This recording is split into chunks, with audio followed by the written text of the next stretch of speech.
that we go up to the top together,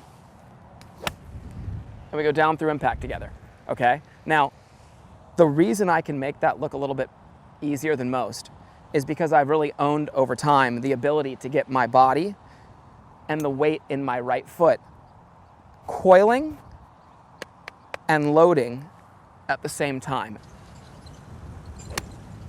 That was beautiful. That was beautiful.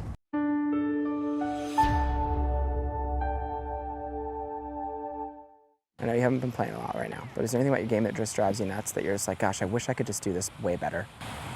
I just have really like minimal mistakes. Yeah. That just happens throughout the round. So like, let's say I'll push it, or some of my approach shots just won't go on the green sometimes. So that's pretty much. Yeah. And I think simple stuff. Putting, we'll make sure we knock that out today. But definitely, I think the big thing that's going to help us this year, getting that ball flight with the longer clubs up a little bit. You know, I thought Justin brought up some good points. He talked about making sure the clubs were always dialed in to cater for that.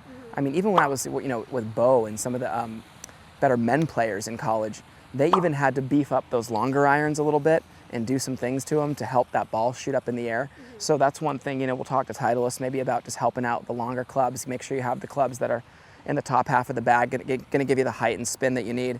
That I look back at that golf course, that Champions Retreat course was actually really hard. You know, it was super pure, but that the soft fairways, big bunkers in front of the greens to elevated firm greens, it's not easy. No. But that's kind of stuff that we, you know, next level stuff that's going to be for, you know, not only that amateur tournament, the US amateurs and big tournaments in college, going to help you get to the next level. So we had to get a little water break there. Yeah. Start off talking about how we're going to get better this year, because I really do want to make a push. You know, you are obviously awesome at golf. We just need to get even better at it this year. So how we're going to do that, in my opinion, is, and I need your help with kind of helping me with, you know, where you're at with the game. I have ways that we can make the short game even tighter. We're going to talk about the putting in a little bit. I have a couple drills that I actually drew up for you that I thought would be just easy, mindless kind of, you know, you don't have to overthink it. You can just do it. And if you do it but try hard to just make everything while you're doing it, you can grade yourself based upon the success. You don't have to wait for a tournament to give yourself feedback as to how you're putting. You can see it right in practice. So that'll be really nice. We can get better at that weekly. If the numbers go up in practice, we should be making more putts in tournaments. That's one thing. So we'll talk about that. I also have a couple putting checkpoints that I want to give you that you can just check yourself every single day before you get to the course or when you get to the course, so that at least your setup starts from the same position every day. I think that's a key to putting. You know, people don't realize that just by getting a little closer, a little farther, a little bit more upright, a little more tilted, the angles change, and then you have to do something different every day to get the same result of getting your ball started on line. That's a really big one for a lot of people. As far as the swing, we're going to talk about some of the power sources of the swing today. I think the biggest thing when I watch you, and this is my number one thing, and I'll be honest, I mean, the most amazing thing, and people talk to me about when they watch you too, how consistently straight you are off the tee. And that's awesome.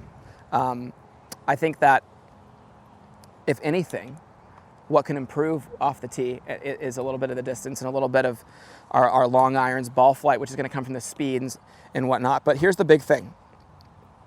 A lot of times for you, you turn your hips, I've told you this before, and they get all the way, the weight gets all the way into that back heel well before your hands ever reach the top of your swing.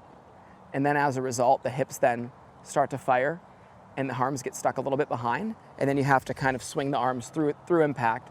It doesn't quite have that, as if everything were going through more together. So that starts with the backswing though. And one thing after coaching all these years I see continuously is I see people get their weight into their heels too soon. And what happens is, I call it kind of the teeter-totter foot. It starts to go back into the heel, up into the toe. Now, if we can load the weight back into that heel simultaneously when two things happen. When our shoulder, our left shoulder, our lead shoulder gets underneath our chin and back to our right foot, as soon as that shoulder hits that right foot, I feel the weight load into the deepest part of my right heel, the inside of my heel. Now, if I can sync that up at the same time my hands arrive at the top, I now can hit it a lot harder. So a drill that I'm going to give you is a really tough one, and it's going to really be a tough one for you. One that Tiger hated, Butch and Tiger did it all the time, the Hideki drill. It is super difficult, obviously, because it does not allow the opportunity for you to have one thing going in one direction and another going in another direction, right? It basically guarantees that we go up to the top together and we go down through impact together, okay? Now, the reason I can make that look a little bit easier than most is because I've really owned over time the ability to get my body and the weight in my right foot coiling and loading at the same time. I'm just referring to the body's turn as a coil, okay? I refer to the lower body not as a turn, I refer to it as a load. The pressure's loading down the inside of my right leg. So I've always been, from the day we started working, I've always told you, I really want you to bump those hips. I really want you to be hips more over ankles as opposed to sitting back. Huge, huge, huge as to why that is though, okay? If the hips are bumped forward a little bit, notice how I create a spine angle for myself that kicks back away from the target slightly. That helps me turn around my spine angle without ever having to laterally move to turn behind the golf ball and put that pressure into the inside of my right foot. Now, something I want you to remember and I want our viewer to remember, you're not putting pressure into your lower body with your lower body. The pressure moves to the inside of your right foot because the upper body is turning on top of it. From there, the pressure moves to the left because the upper body's turning back on top of it again. So if people understand that, a lot of times they set up very straight, Bree, and then the hips kind of get the dancing around motion. Whenever we hit a little right shot, two things happen to you. Two things can happen to you. Our hips outrace our hands. That's the reason why it goes that way, but the only reasons why, if we're sitting back a little bit into our heels and the pressure gets back into our heels right away and then our hands lift up to the top, well, there's our hands already getting behind our body. So then when your body shoots, it leaves the arms behind you. So that's the one thing about Bree. She's actually quite simple to teach. She really is. I got to give her credit on that. Her swing never changes much. It's always good, but she has the same common flaw. The right miss is the only miss that really ever creeps out in your bag, which is nice because what do we always preach? One-sided miss, know where your miss is, let it be right. Is it annoying though when it still is a little weak right? Hell yeah, it's annoying, right? We don't want that. So the big thing about it is, let's keep the weight forward. That's gonna allow us the ability to start with our weight over here, keep it there in the takeaway, and then move it back into that heel when everything gets to the top together. That's number one. That's the benefit of having the hip over the ankle. As we talked about, if we're back here, weight gets back to the heel too early. Now, here, this just takes away lateral movement. It allows the body to have a post and a brace and the spine angle necessary to turn around into the brace to then push off around the post. So that's kind of a neat way that I've been using, that I've kind of worded it just to help our players understand it a little bit easier. So simple things, hip bump, making sure the hip stays over the ankles and we flex downward. If we have those two things, you're already preset for success. The only thing I want you to work really hard on today, and it's gonna be two things. One, I wanna see your chest really get to the inside of your back foot, and I want you to be able to do that simultaneously as you feel your arms and hands stop at the top. A good drill for that, pitching wedge, right? Just grab the Hideki drill, everything to the top, everything through together. The next one is gonna be hand speed. We've talked about that quite a bit. I always tell you, faster hands, faster hands. Reason why, for somebody who has hips that move like yours do, I mean, I gotta give you, there's not a lot of like circumference there for them to be moving, right? Your right pocket moves like 3 inches and guess what, Bree? It's already at the golf ball. So the whole point is we need to really sync that up, and I just believe that a little bit of hand speed for you is gonna keep your hands in front of your body center. And I'm just gonna say one more little analogy here before we start in. Think of a horse race. I've talked about it before. Inside horse, outside horse. My mentor, Todd Soanes, taught me this at a young age. He really used it a lot for the short game. I love it for the full swing as well. Okay, they all run around the track. Well, the outside horse has about 6 feet to travel. The inside horse has only gone 6 inches.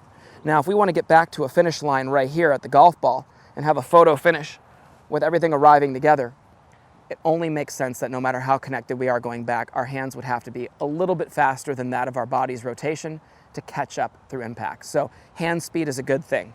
I think that the more I've watched teaching, or watched my students, when I tell them hand speed, I've never seen somebody just go like this. They might feel like they do that, but typically when they speed their hands up, everything finishes all the way to their back, much more balanced, and everything gets through together. So hip bump, up on the balls of our feet, not just on our toes to where we feel like we're gonna fall over, but flexing down and really balancing ourselves and feeling like we're really powerful, like we're gonna lift a weight off the ground. And then we're gonna just be connected to the top with good fast hands on the way through. Should really start kicking that ball up in the air with good contact, okay? All right, let's get after it.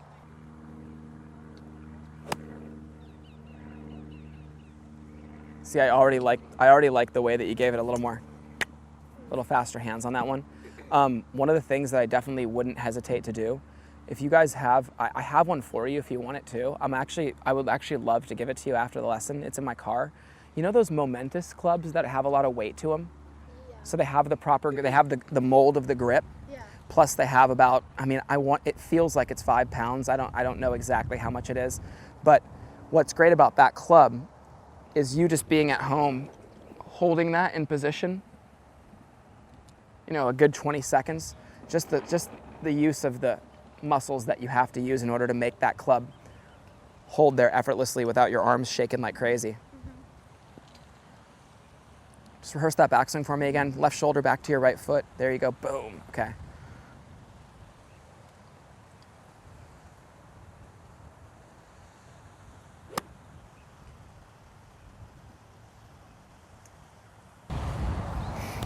She makes one of the best turns in the game. Watch her upper body turn. Big upper body turn. It's really a pretty swing, isn't it?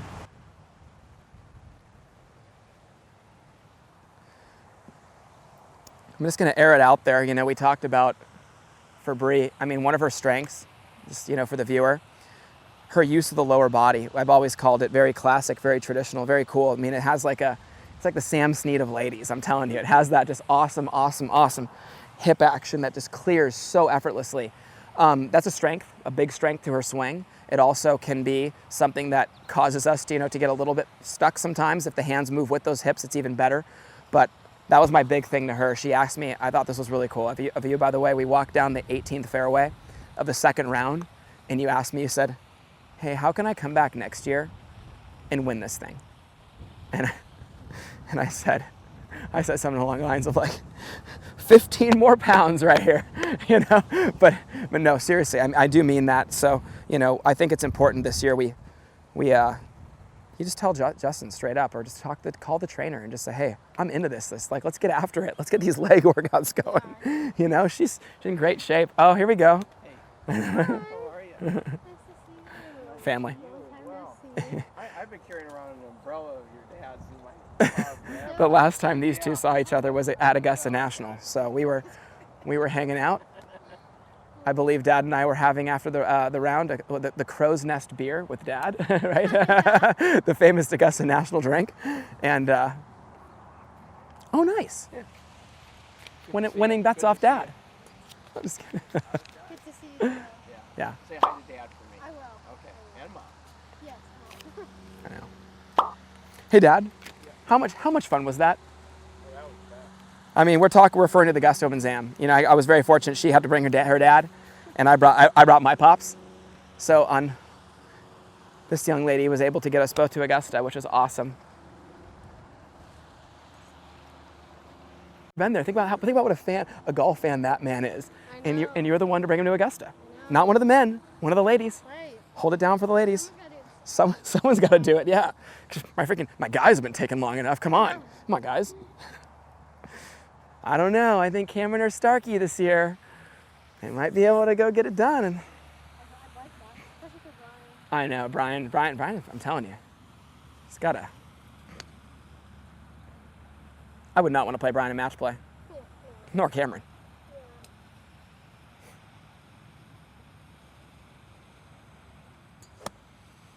Good, really good. Hey, let me ask you a question. when you won the Canadian Women's Amateur, which is one of the biggest amateur events in the world for men and women, what was so special about that week? Like, what was different? Like, what was like the thing? I think a big thing that week was my mentality. I think going into that, I was like, hey, it's my first like huge amateur tournament. Let's just go here and like, I guess have fun, right? I mean, I knew my game was good, and I knew I've been working hard the entire year, but something just felt different, like mentally for me. I just went in there, just hit all my shots. Didn't really care about it as much as I did before, and then I just ended up doing it.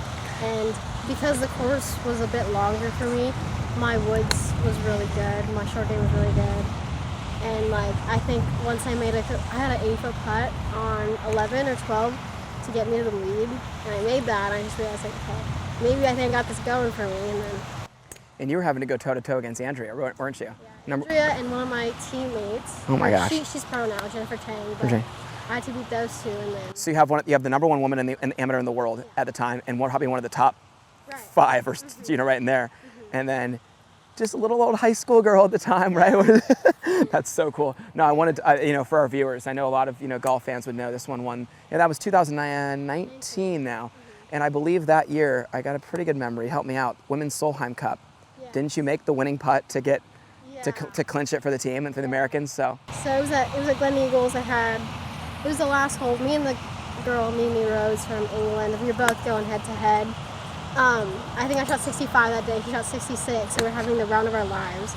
Last So hole, cool. I had like a 4-foot putt. She 3-putted for par, and I had this for par. I was like, okay, I need to make this. Then I made it, and then everyone started writing to me. I'm like, oh, we won. we won. Yeah. So, Oh. pretty memorable. That was awesome. I remember those videos you sent me were so cool. You guys all in the American gear. And the Yeah. one thing the ladies rock even better than the guys do, they get the nails involved. They get a little face paint going, and it's like, it's pretty patriotic. Anyways, I was all stoked. That was super cool. Super cool.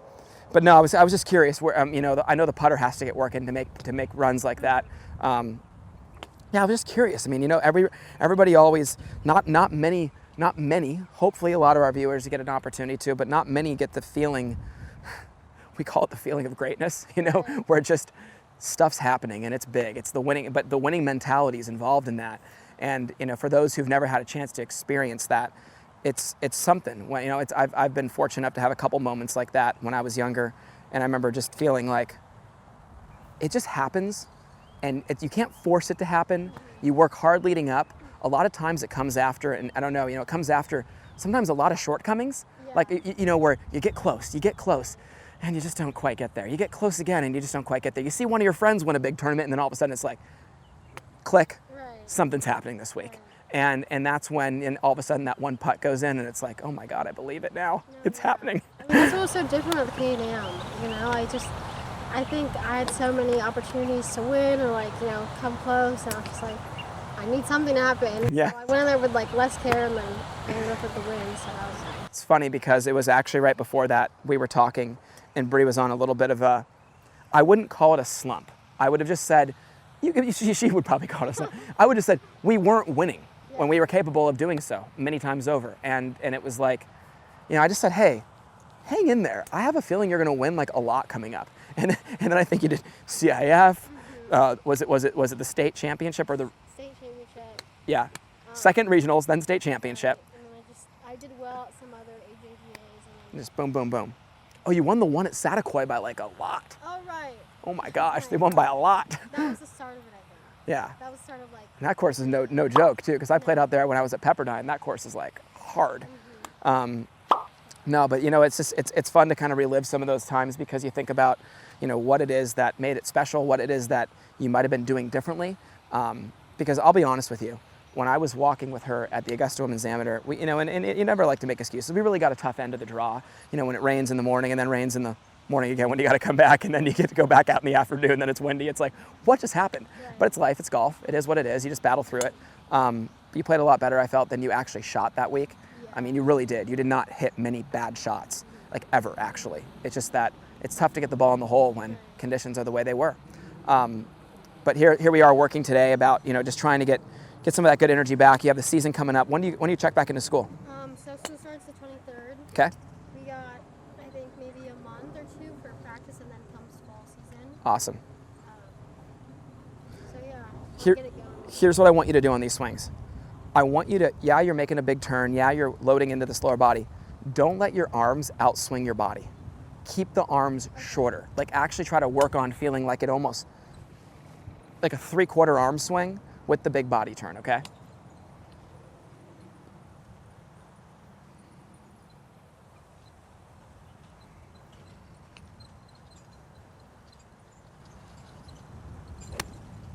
That was beautiful. That was beautiful. Hey Gabe, you like the questions? That's normally you popping in there and and getting a little bit of side action right there. I'm getting better, right, dude? I like that stuff. No, it's big because you know what's cool? People don't get to hear about that stuff a lot of times. You know, not a lot of people are open and talk about the emotions that they were going through at the time and what it was like to compete against the top amateur in the world and go toe to toe with them at the time. Yeah, it's super cool to hear that stuff. We live in an interesting time now. What's cool about this platform of social media and YouTube, you look at the PGA Tour, I believe they have putting what $40 million aside for whoever has the most social media presence in the game. You see the guys making all these efforts to do so. I somehow secretively think Brooks and Bryson have to be in cahoots with one another to just make the battle going, because I mean they're only going to be $5 million for you, $5 million for you, because I think they're distributing it out something like that. But we also live in a world now where NCAA athletes are now going to be able to make money for their name and likeness, and you know what's cool is I didn't know that we would have any effect on that, but it's cool because these platforms have opened the door for people to get to know our players more, and there's an opportunity. So it's kind of cool. I mean, and I think that the game just needs more people that are inclusive, right, Gabe? I mean, it just feels nice that, like, I think all athletes, like, their hard work is finally, like, I mean, it's not like we're asking to be paid, but it just feels nice that we're doing something right. I mean, I couldn't think of a better scenario where you think about the universities, the NCAA, they make a lot of money off you kids killing it out there, right? Especially the great faces of the game who treat the game with respect and really go out there and do their best. And you know what? You should get rewarded for it. And you know what's nice? A lot of those players are playing NCAA golf with the ability to already play professional golf. So when they're playing for the university, yes, they're getting an education. We understand that you're getting an education paid for. It's beautiful. But they could be out doing clinics, making money off of their knowledge in the game, and they don't ever had the opportunity to do that. And now those rules are lightening up. So it's going to be interesting though. I also am a little bit scared knowing that there's going to be 18, 19-year-old kids out there making some pretty good coin. It's hopefully the parents, hopefully some people have some good teammates involved to help them put that money away, put it into some real estate or something in California, sit on that, and 4 years from now, guess what? Hopefully it'll be doubled or tripled, right? That's the way to go about it. All right, big body turn, short connected arm swing. I feel like the hands pop through there with some speed.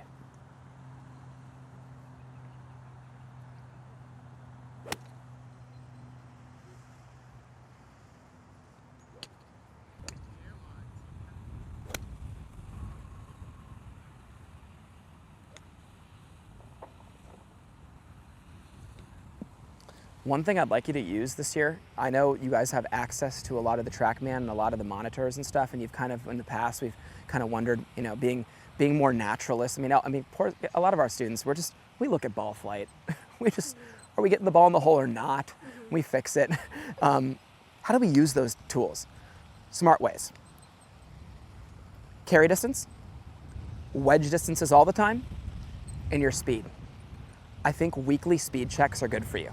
Just to see that you're not ever backing down, that weekly, if anything, it just keeps hiking up. You know what I mean?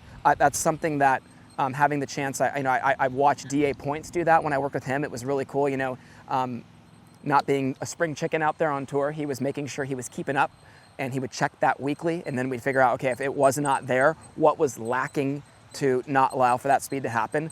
Working with an awesome young player from Oklahoma State, Aman Gupta, who was a semifinalist in the amateur last year. He's going to be in there again this year. He's been doing that religiously. He gets on the school's TrackMan or wherever he's at and has ability to use one, and he's just checking consistently to see that, hey, is that speed staying up? He typically knows his 8-iron, a 6-iron, maybe every other club. You kind of know the speed. That's a great way for you to utilize your resources at school.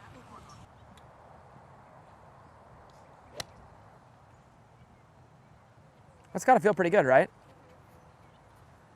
Those were solid. Real solid. Yeah, real solid. I mean, when Bree hits it good, you guys, it's that nice little tiny 1 yard draw, you know, 2 yard draw. Very simple. I just really, the big thing for me today and the most important thing for when you came back here today, and I was just so pumped you were coming today, not only to see you, but more importantly, just to talk about like, hey, here are your definitive checkpoints. Just do these things repetitively and we're gonna be good, okay?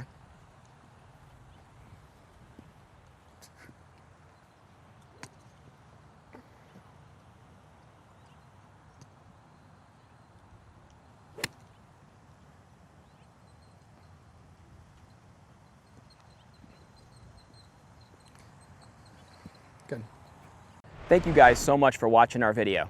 Any questions or comments you have, please leave them below. Also, click the link below to pick up 3 free videos. We appreciate you guys. Enjoy our channel.